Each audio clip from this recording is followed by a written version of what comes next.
Hi, this is Brent-Anthony Johnson and welcome to Basic Bass.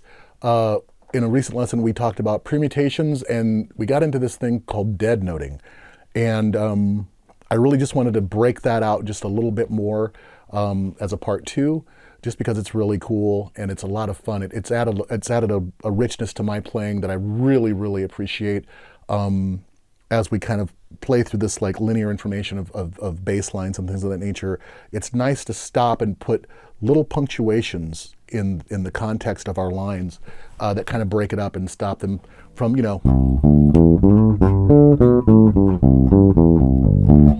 that sort of thing. So if you take a very basic, what I call basically a Mixolydian type of bass line, which is the old, they refer to it as an old 1-4-5 bass line. So if you were to take the same Mixolydian type scale that we're very used to and just sort of play.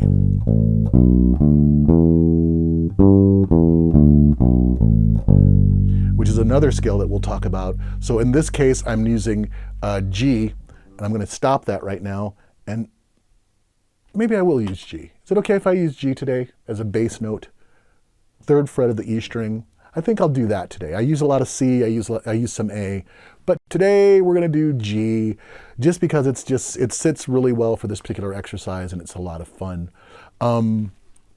This idea is I'm going to play the notes G, third fret of the E string, B, second fret of the A string, D, fifth fret of the A string, E, second fret of the D string, and then G, fifth fret of the D string. So the line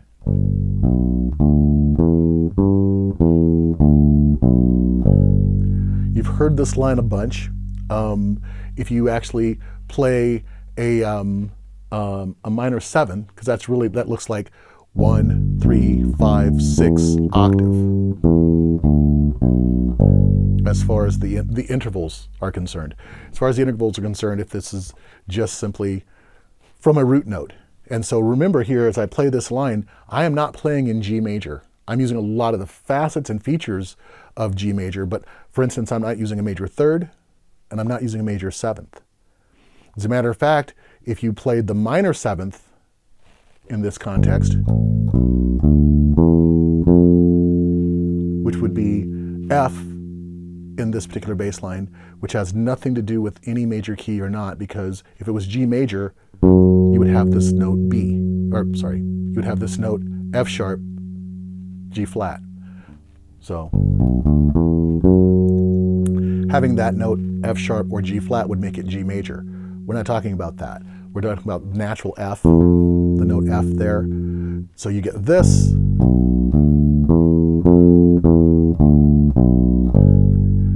And that F would be played on the third fret of the D string. And so we can use that, or we can use the octave G. So when you take this bass line, now you've heard this a lot, early rock and roll. Or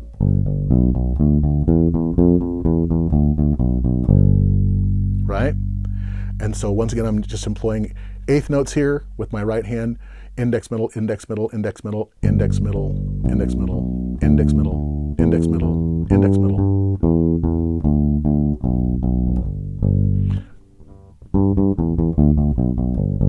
There you go. That's better, right?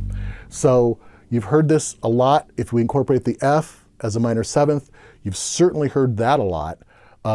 Early rock and roll tends to have that. This is the first part of what's called a 1-4-5 bass line, which doesn't really exist because you're actually not playing from G major to C major in this context to D major, which would be the 5th, and back.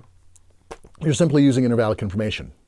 This is this, and if you're actually playing G would be 1, and if you're actually playing a scale, which you're not, the 4th would be C, and therefore the 5th would be D.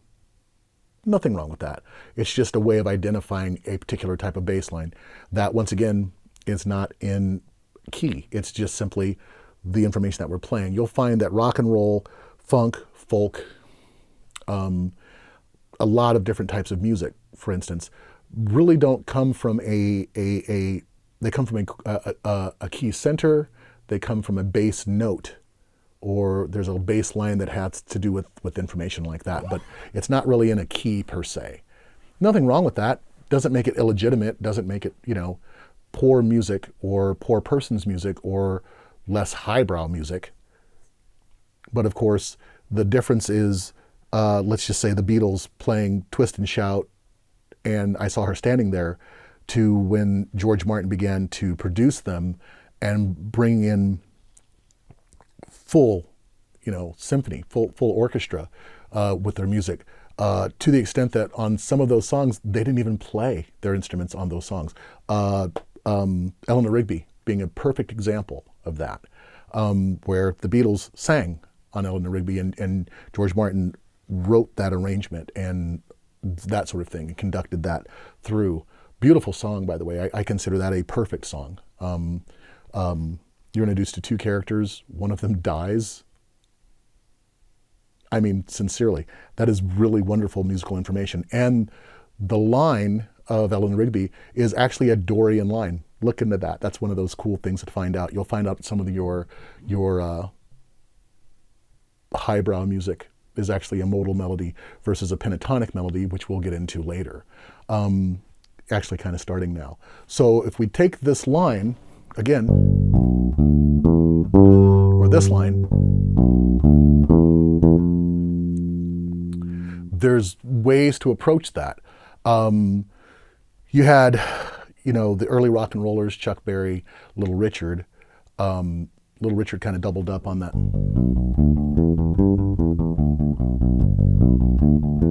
Or even on occasion. Whereas, Chuck Berry,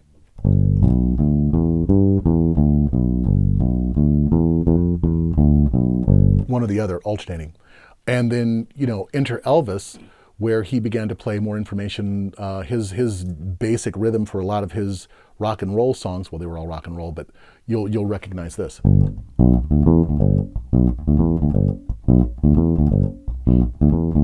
Which is taking the exact same line and sort of rhythmically altering it a little bit to kind of show a different emphasis for the purpose of dance. That sort of thing is really cool. So as bass players, back in the day there, they were just kind of, a lot of them with just one finger. When I came along, and some other players certainly before me that influenced me, they would add the dead note to bring, I don't know, a different rhythmic bent to the music itself. Underneath it, on top of it, you have vocalists and other lead instruments and things of that nature. And underneath, there was this wonderful sort of percolating sort of sound that really attracted me. A lot of people have this. Jaco talks about learning it from a Cuban player that had it in his playing, and then kind of getting with him and actually kind of inheriting that and just sort of bringing it into adopting that into his style of playing, which is where I got it.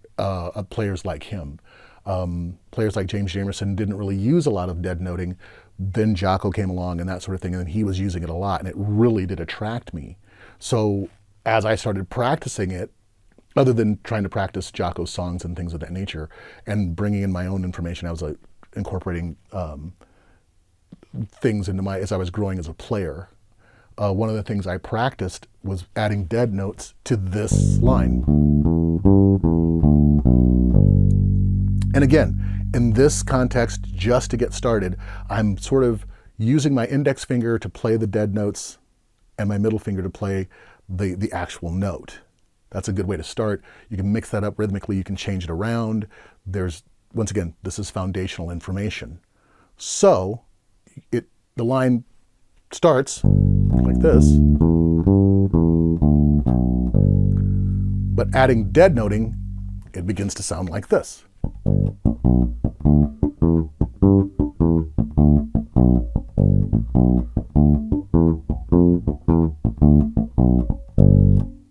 And you can do a lot of cool things with that. Adding that rhythm was sort of an impetus for myself to kind of consider different ways to play that. Now, because it's a very, very symmetrical line, you've got your middle finger here playing this G, but then it's pretty much index finger, pinky, and And so one of the other things I would do is change things around with my fretting hand. So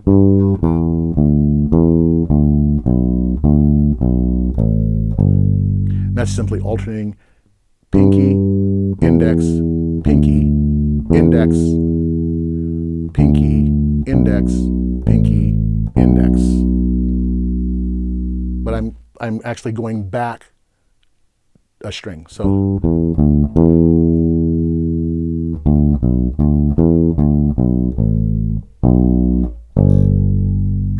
see what I mean? So adding dead notes to that can go in a lot of different directions and add a lot of really cool rhythm to your playing. So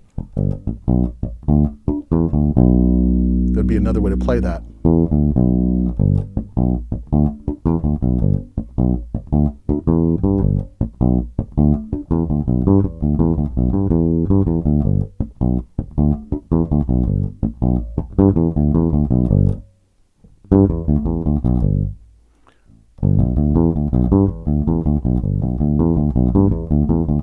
That's not so much dead noting as it is just changing these notes and just using the pattern to play pattern. And so earlier I was talking about playing in boxes. This is sort of a box as well. And it can move around. This is probably one of the most usable boxes I can think of, as opposed to playing, at least you got a deeper or a richer sort of intervallic bent that you can use. And it's part of a bass line that's very well known that you're going to use throughout a lot of information. A lot of music uses exactly that bass line. So you can play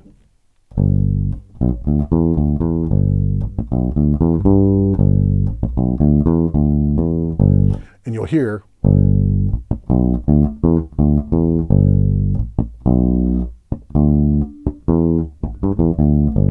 and again, in my left hand, I'm just simply releasing the string. Notice I don't take my fingers off the string. It's sort of a muting scenario.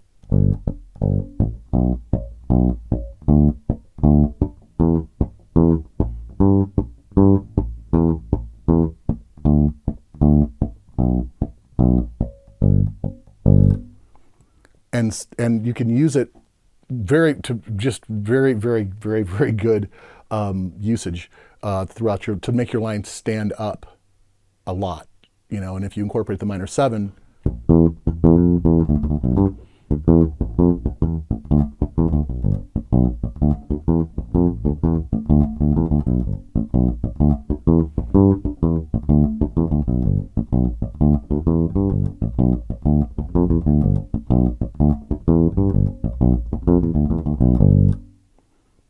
and then you can actually use chromatic information, which is basically all intervals. And I'm going to start with the note B and walk it up to D on my A string.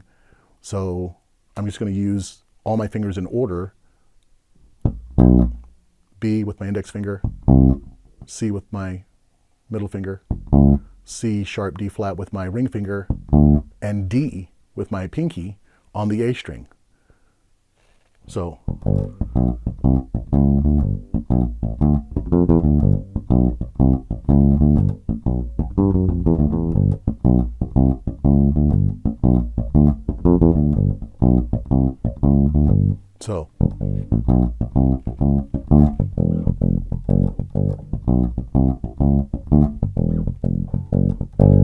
now if I'm going to dead note and use an open string, it's as simple as that.